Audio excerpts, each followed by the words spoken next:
Back. It's another week with Walter from WalterFootball.com and the Odd Shopper channel. The two of us, myself, Eitan, Walt in the house. And if you have a little trouble seeing Walt right now, there's this shine that comes off a 5-0 week. So congratulations. I know this is business as usual for you, man. You're like, oh, come on. I'm not going to get excited. I crush the books every week, but we have to mention a perfect, flawless 5-0 week for you. So congratulations. We have 5 more games to get into. We have WalterFootball.com to talk about. We have the cutting floor. So we have a lot to get to, my friend. Yeah, hopefully another 5-0 week. It'd be great to do that again. Yeah, it's nice to go 5-0. We went, I think we went 4-1 a couple weeks ago too, but with 2-3 in between, which is like a frustrating week where he had some like bad beats. But yeah, glad to go 5-0. Let's do it again. Love it. Love it. All right, let's begin. We have 5 games to look at, the cutting floor as well. Things that it was so close, but just didn't quite make it. We begin in Minnesota, a Saturday action here with maybe what is a surprisingly short line across the board for the Colts and Vikings. Yeah, so a couple like last week I was talking about how the Vikings were underdogs in Detroit, and it was like the theme of like, why is this team favored? Like, this is like the hillbilly cousin of that. It's like, why is this team only favored by this number? And I think like you might think I'm crazy by saying this. In fact, like you might summon some people to take me away in a straitjacket to the mental ward near us, which I think is like on Byberry Road. I don't live far from that. Yeah, right. So I think this may sound crazy, but I don't think the Vikings are that much better than the Colts. In fact, I think they might be even. And that may sound crazy because the Colts are 4-1, the Vikings are 10-3, but just don't look at the records. Just look at the results and also the metrics. The Vikings in net adjusted EPA are 23rd in the NFL. The Colts are 18th. And look at how they've done against similar opponents. The Vikings the Vikings played the Eagles. They got killed.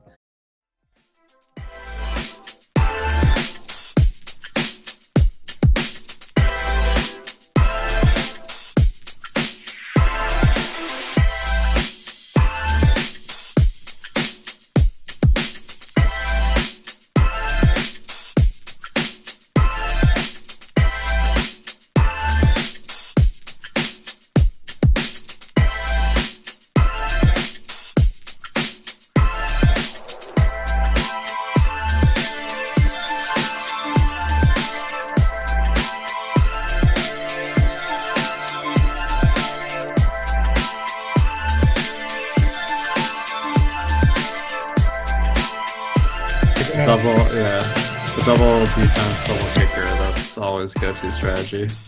And get a game with 21 points. It goes to overtime. 21 isn't that low. I mean, there have been games in the last year that have been like 6-0 or something. That's true. And Thursday night games usually is. That's right. Yeah, Thursday night, it's like the model goes out the window. Yeah, 100%.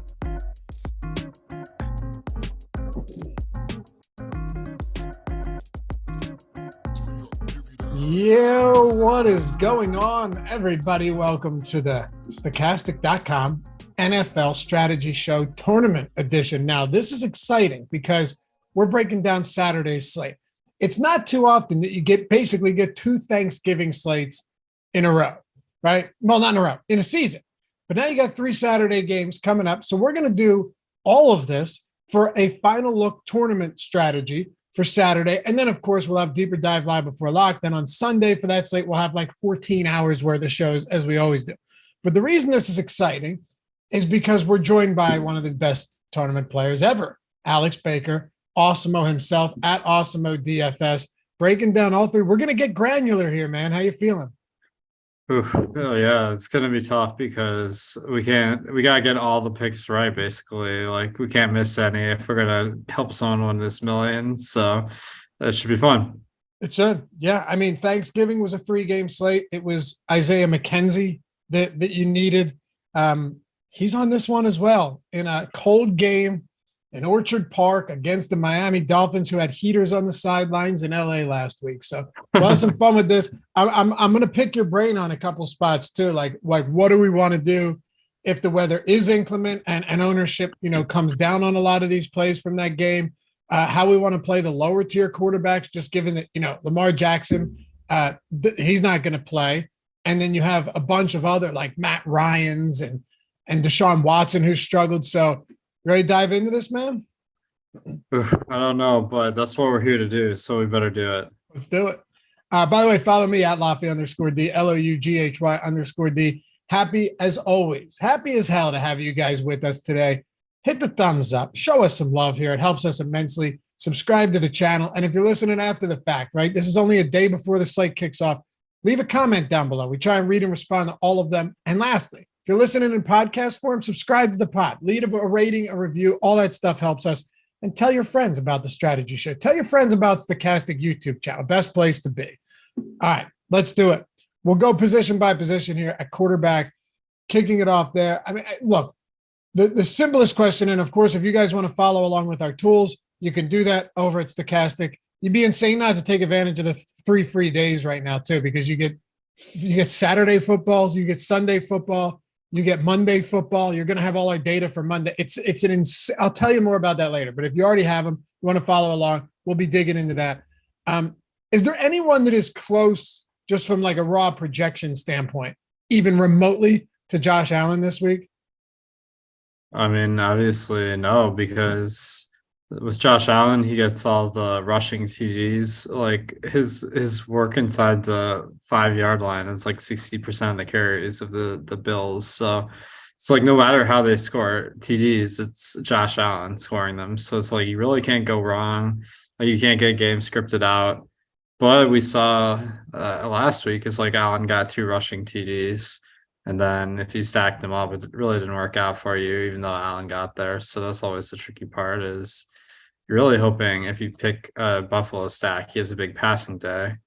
And the conditions look like they might be a little bit rougher than normal. And I'm a little bit surprised about the spread in this game where you have Buffalo as a 7.5-point favorite versus Miami. And Miami has been pretty good on offense this year. So what do you make of it? I tell you what, man. I think Buffalo rolls them. I do. I could be way off. I think this game could be. I did lay 7 on Buffalo. Nice. I think they roll them, and that isn't to say Miami doesn't score. I'm not saying that at all. But like the conditions are massively favorable for Buffalo. Not just that though. Last week, there's no doubt that Allen and then they struggled to move the football. The Jets defense is really good. I mean, they're really good.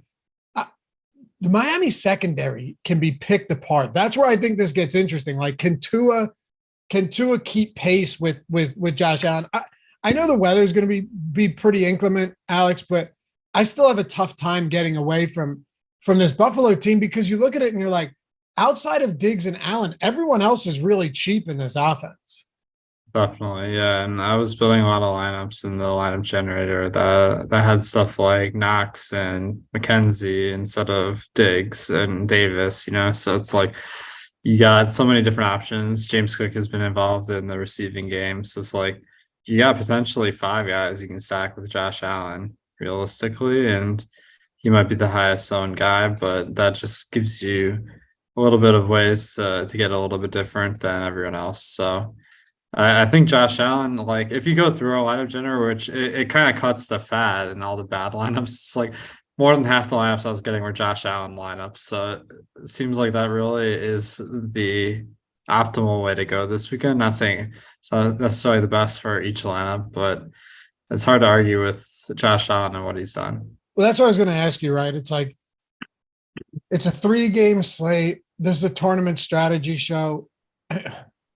How do you differentiate? I think this could probably be helpful for people. Like, how do you differentiate by, and of course, I know it's the tools, right? We have leverage scores. We have so many things that can help you understand what's a good leverage spot. Like, how do you differentiate between, say, with Josh Allen on a slate like this, between like getting real underweight on him and, or like making smart moves and then just making dumb moves where you go, okay, maybe the smart move is just to play a ton of Josh Allen, get different elsewhere with the you know what I mean? Like, how are you differentiating from what's a smart move to be different and what just ends up being stupid?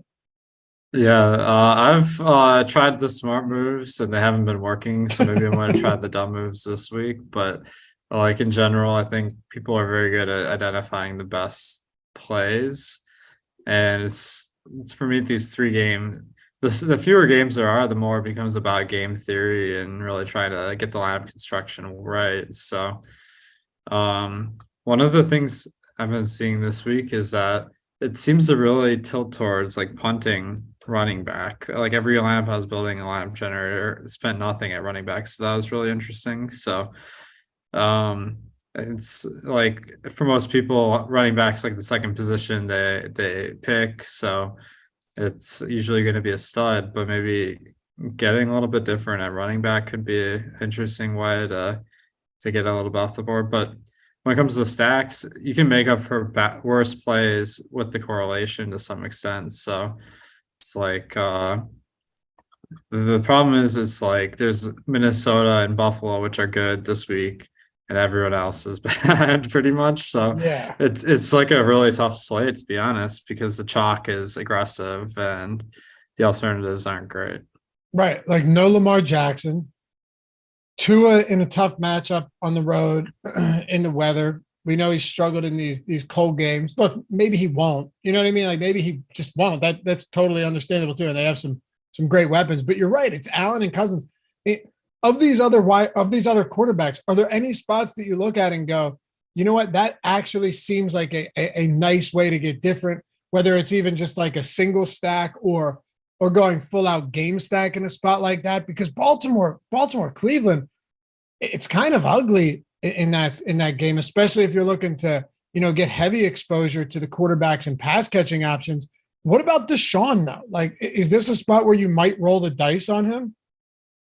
Definitely. I mean, Deshaun is intriguing. Like his stats so far have not been good, but at least they said he's gonna throw more downfield. Like apparently after his first 2 games, they want him to throw more downfield. So that was encouraging because that doesn't necessarily result in the like best game outcomes for the team, but does result in more volatile fantasy performances, which is really what we're looking for. So Cleveland, the one thing with Cleveland is they are like very tilted towards the run, and they have been in Deshaun's first 2 starts where like I thought they were going to pass more with Watson under center, but they actually ran more on these 2 games.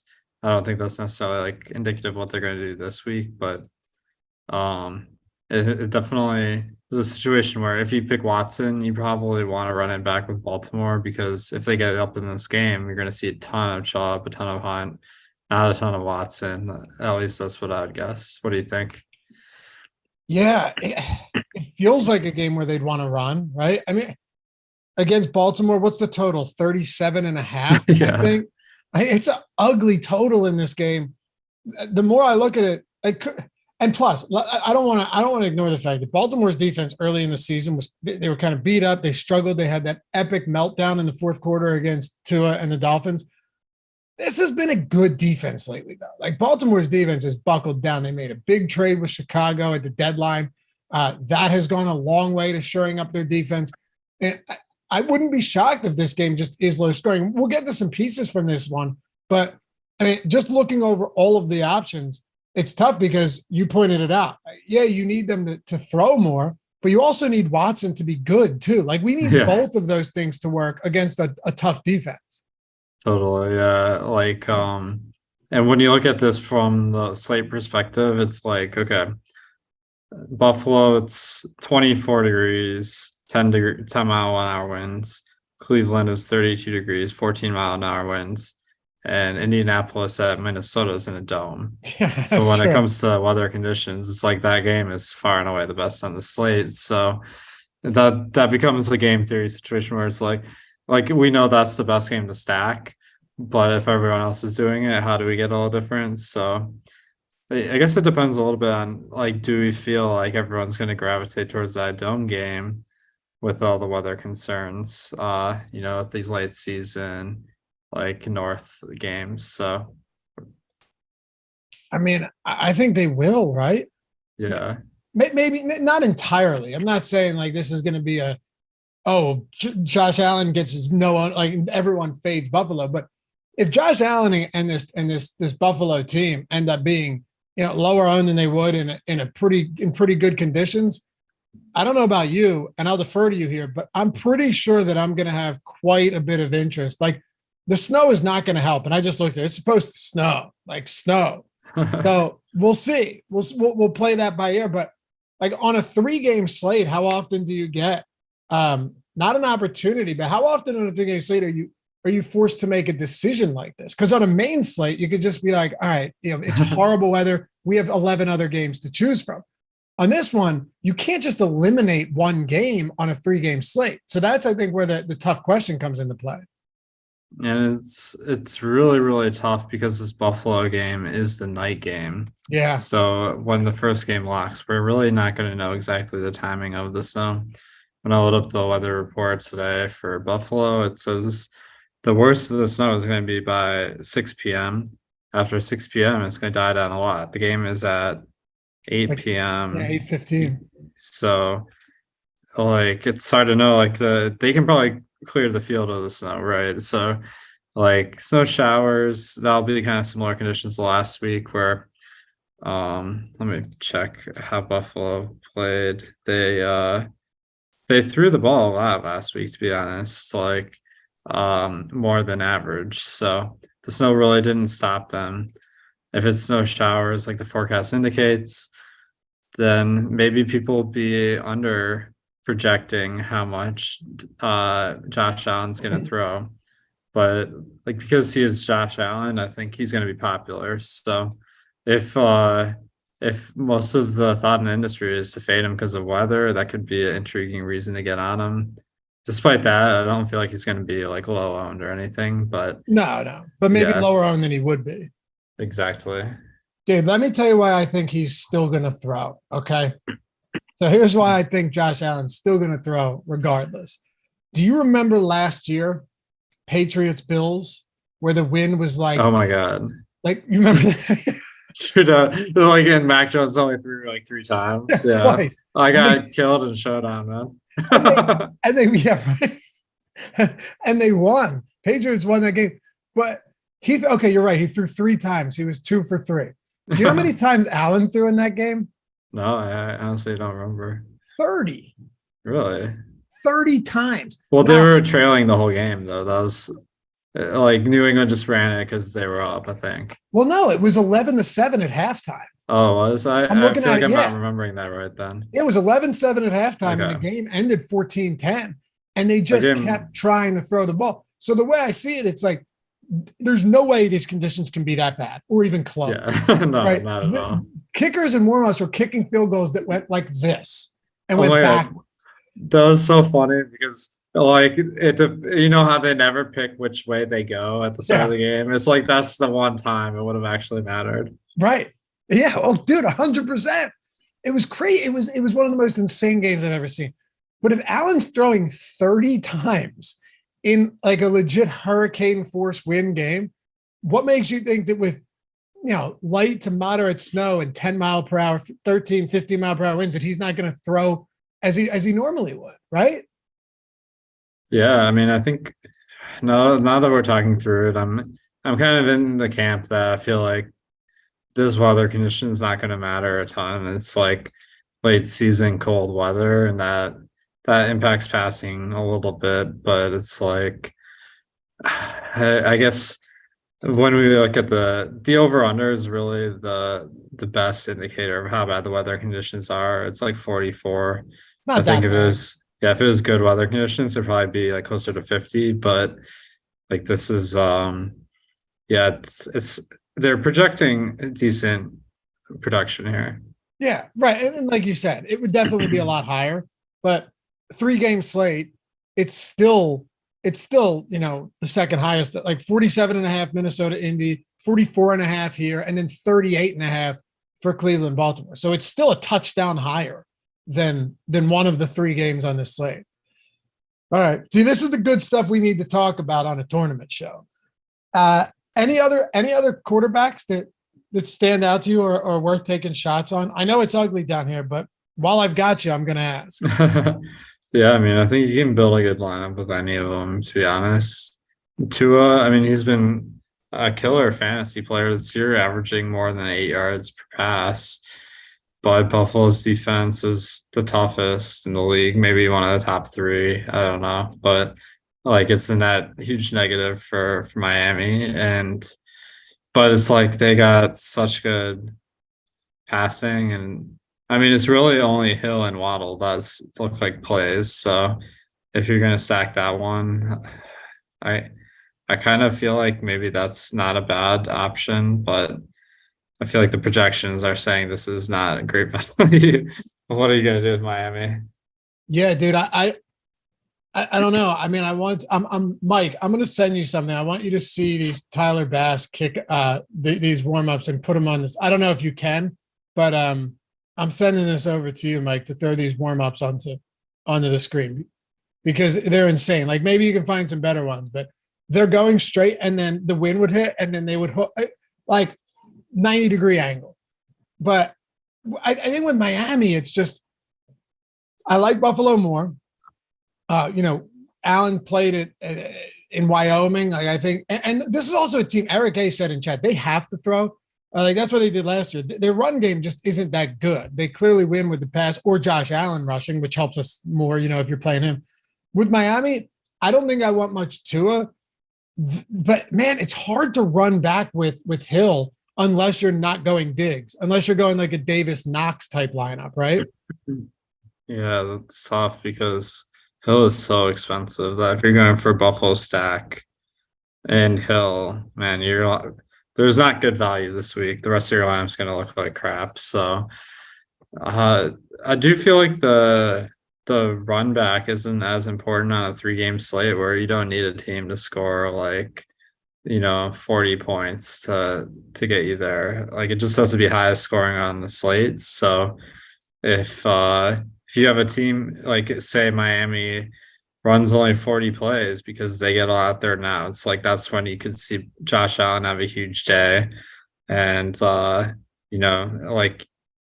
think that's more common on a 3-game slate for that to pan out, because for those truly outlier days, you want to shoot out. Absolutely. Hey, hit that thumbs up, guys. Alex Baker in the house with us today. We'll be back Sunday too, right? You're on Sunday, aren't you? Oh yeah, no doubt. Yeah. Where are you at right now? New Orleans? New Orleans. That's where the DraftKings event is. So. Yeah. Is it Sunday? Yeah. So that'll be fun. Trying to make the projections extra good this week so that we can get a best chance at a takedown. So you're still going to do the show though, man of the people. Yeah, of course. I love it. Making the projections extra good this week. I've mentioned it to you guys. I told you guys on last deeper dive. I said, listen, maybe I shouldn't say this, but if you're taking advantage of the 3 free days, right? The 3 free days for NFL content, all of our NFL tools, the ownership, the top stack, the boom bust, the player projections, the showdown tools, right? You get leverage scores and optimal captain probability and everything in one tool. A new brand new, Alex was just talking about the lineup generator is so sick. We're adding to it every single week. There's a new feature. If you want the 3 free days, no strings attached. If you hate it, you can bounce. If you want all of that, I remember saying last week, wait till this week because we got Saturday football, which means that if you do it today, you got to use the link in the description or the one in chat. Just click that. Super easy. You're in. If you do it today, you're getting Saturday football, you're getting Sunday football, and you're still going to have tools for Monday night football as well on the showdown slate. How often do you take advantage of a 3-day, Alex? When do you get a 3-day trial for NFL and actually get 3 straight days of football? I know, yeah. I might have to take advantage of this because it's like the 3-day trial is good enough when it's Sunday, Monday, but Saturday, Sunday, Monday, like that raises up a notch. It's true though. I'm telling you guys, I wasn't doing this as any other reason to look out for you last week. Say wait till next week. And now here's your reminder: 3 free days. You're getting all of our tools for Saturday football, 3-game slate, Sunday, 10-game slate, Monday, showdown slate. Dude, no brainer. Easiest opportunity to take advantage of. We'll see you guys over there. Again, link in the description. And then Mike, throw it in chat one more time. Someone wants to take advantage of it. Couple super chats. Jorge, what's up, Jorge? Usually only see Jorge on the deeper dives. $10 super chat. Cool swap feature on the lineup generator. Damn right, man. That's in the He 3-day challenge. actually helped us with some lineup generator stuff. We did some user interviews and we Oh, talked to really? Jorge. It's super cool. That's Yeah. awesome. That's awesome. Yeah, dude. Jorge's been great around here. The swap feature's sick in the lineup generator. Created yesterday a single entry for DraftKings for the large tournament. I made one swap that had me in first place before that Noah Fant touchdown. Yeah, that's dude, showdowns, man. And it was a meaningless touchdown too. Totally meaningless. Chat, join Stokastic to use the tools. Yo, I did not pay Jorge. I didn't give him 20 and say put 10 into a super chat. Keep the other 10. No. He actually we should try that though. Yeah, that's a good idea, right? Check it out. 3 free days. And appreciate you, Jorge. Always appreciate the support. We had another super chat, Alex. Vubui. I got it right. Vu.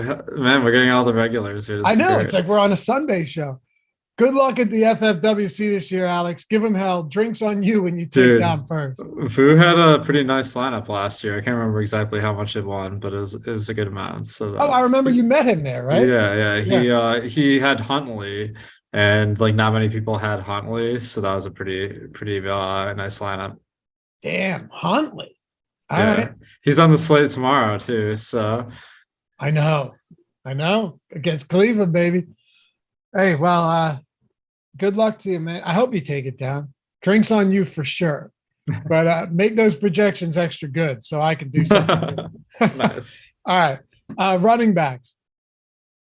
You mentioned something really interesting at the top of the show, that you were using the lineup generator to build some lineups and getting full out like punts at running back. So I was hand building some lineups this morning actually too, just to see what works and use the lineup generator. So the lineup generator giving me a lot of punts as well. When I was hand building, I was trying to see like other stuff that might have worked. And one thing that I kept coming to was like a high priced receiver, one of the high priced running backs, and then punt the other running back. And then essentially what it forces you to do is either go like all cheap receivers after that, which is doable, especially if you're stacking Buffalo, because you have Gabe Davis, McKenzie, and everybody, or even what's his name? How am I blanking on this? Doing a damn show and I can't remember the names of people. Do too many shows, but I'm Alec Pierce, or like a double tight end style where you're going with, I don't know, you name it, like Dawson Knox and David Njoku. So really interesting the way one move at a position from like 2 cheap running backs to 1 expensive and 1 cheap. It's really weird how it changes the whole complexion of your lineup for a 3-game slate. Definitely. Yeah. It's like a lot of weeks we're trying to play the best value plays. This week there are no good value plays. So it makes it really tough to make a lineup that's like the stack from top to bottom. So that's really not how you can win this week. It's more about like you're going to need some cheap guys in there, but like it's more about just the game theory because you're going to have to pick one of those studs. You can't get them all. Yeah. And if you're going for one of the studs here up top, and I use the term studs loosely, although they're all good. It's just they haven't all like there's been some streaky performances from all 3 of these guys this season: Dalvin Cook, Jonathan Taylor, Nick Chubb, and then it falls off a cliff. Do you have any preference here based on the tools, based on ownership that puts us in a nice spot? Or are you just going to mix and match? Or are you going to be underweight on all of it? That's a great question. Yeah, I think, I mean, Justin Jefferson and Jonathan Taylor look like the guys to beat. Like, since it's in a dome, those guys have the weather advantage compared to guys like Tyreek, Diggs, and Chubb. So, yeah, I guess like another guy that's standing out. He's not expensive, but Michael Pittman.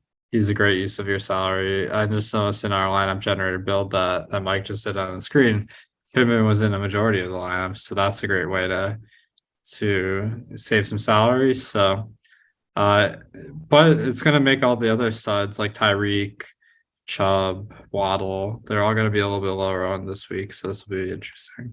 Very interesting. Wait till you hear one of my approaches once we get to this wide receiver position. It's, I'll be interested to hear your thoughts on this.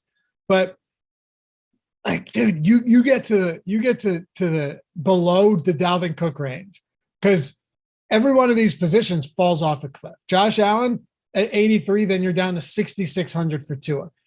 You have the Nick Chubb, Taylor, Cook tier, and then it drops down, $1,400 to Devin Singletary.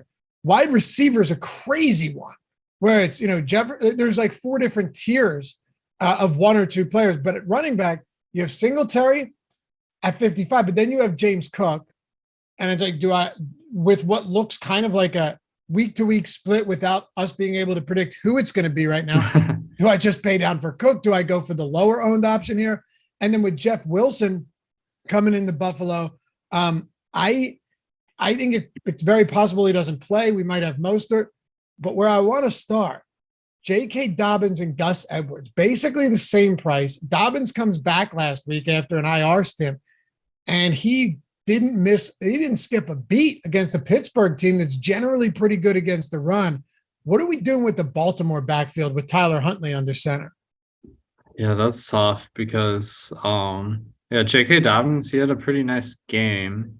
I did see some criticism about how he's playing, like from an eye test perspective. Did he have like a hitch or something? I saw. Yeah, something like that. So that hitch got him 100+ yards. Yeah, no, he got 15 for 120. So that may have been some instant karma, but yeah, I think he's interesting just because you need 2 running backs. And oh man, I hate to say this, but Nick Chubb, it just doesn't seem like the price is matching the projection at all this week. So I'm sure he'll be the guy the decimal back that kills us of the week. Yeah. But running back, like going to a punt, it does seem to make a lot of sense because, I guess Cook is a good play. Taylor is a good play.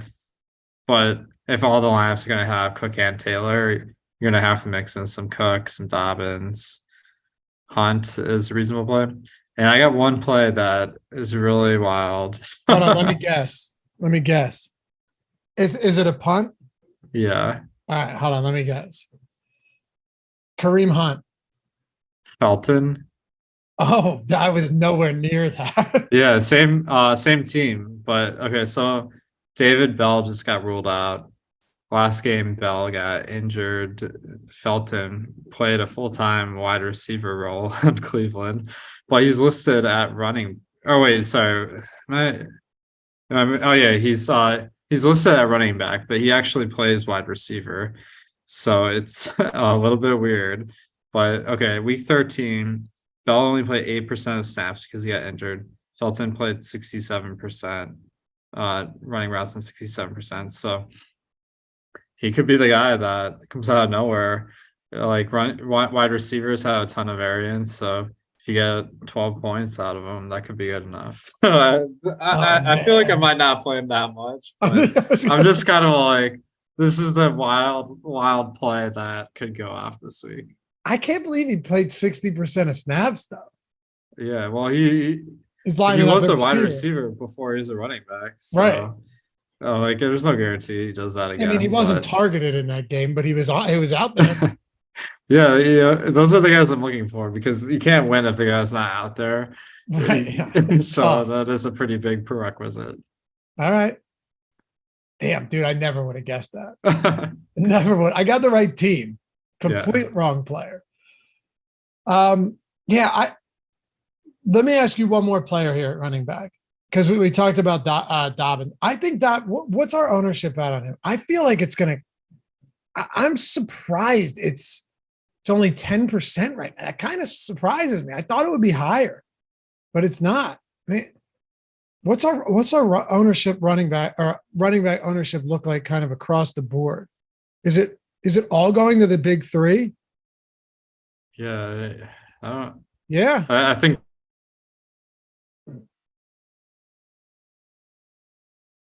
did we lose Alex? Or did we lose me, Mike? All right, we'll try. What's up? Yeah, we're good. Yeah, so stick around. Alex should be back in a second. Fucking, the Wi-Fi and hotel rooms. Anyway, you got Taylor, Cook, and Chubb at 61, 45, and 23% ownership right now. Alex, I think, has a point because the next highest owned player is James Cook. So it just makes sense that like playing Taylor and Dalvin Cook together is going to make it so you have a very difficult time getting to any of these other options up top at wide receiver. And it's going to leave you in a position where you've got to play one of these. Felton's wild. I mean, that's Dobbins is 10% right now. Gus Edwards is 4%.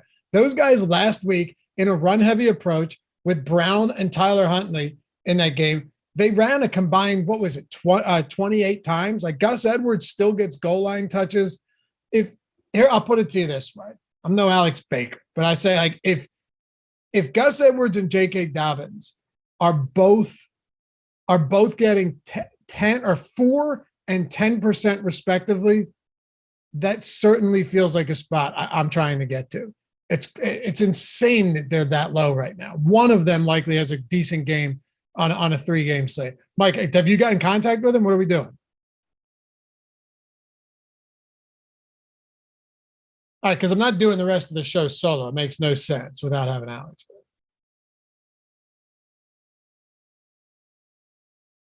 They're finished up, man.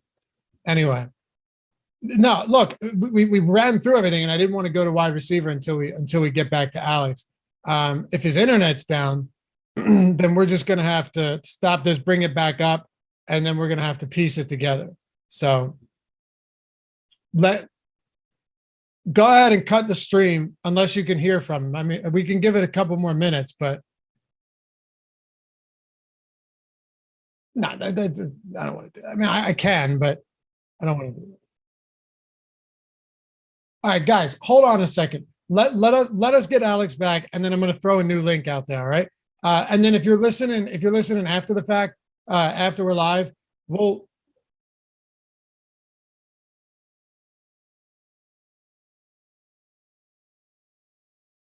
Hotel internet, man. There we go. All right, we're back.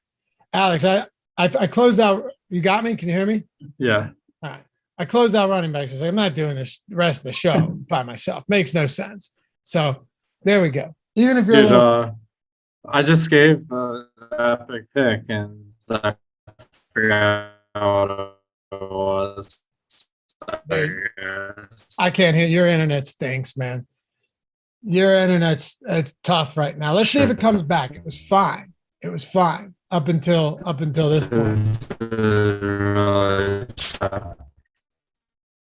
Alex is a robot. Let me try 3G because my hotel internet wasn't working. But yeah, just try to do it for a sec. I'll try to reconnect here.